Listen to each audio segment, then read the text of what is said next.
2025-2026 கல்வியாண்டிற்கான மாநில அளவிலான விளையாட்டுப் போட்டிகள் ராணிப்பேட்டையில் நடந்தது.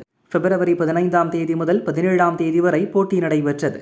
14 வயதிற்குட்பட்ட 5வது மாநில குழு விளையாட்டுப் போட்டிகளில் 39 மாவட்டங்களைச் சேர்ந்த அணிகள் கலந்து கொண்டனர். பூப்பந்தாட்ட போட்டியில் வாசோ ஆண்கள் மேல்நிலைப்பள்ளி மாணவர்கள் அணி கலந்து கொண்டது.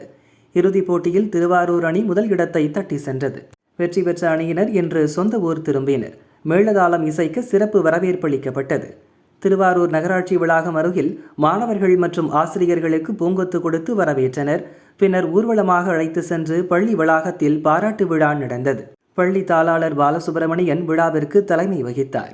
சாதனை மாணவர்களுக்கு சான்று மற்றும் மெடல் வழங்கி கௌரவிக்கப்பட்டது. பள்ளி தலைமை ஆசிரியர் தியாகராஜன், திருவாரூர் பூப்பந்தாட்ட கழக செயலாளர் ரவி ஆகியோர் பரிசுகளை வழங்கினர். மாணவர்களுக்கு சிறப்பாக பயிற்சி அளித்த உடற்கல்வி இயக்குனர் ஞானசேகரன் மற்றும் உடற்கல்வி ஆசிரியர்கள் மணிகண்டன், ஹரி, பிரதீப் ஆகியோருக்கு பாராட்டு விழா நடத்தப்பட்டது.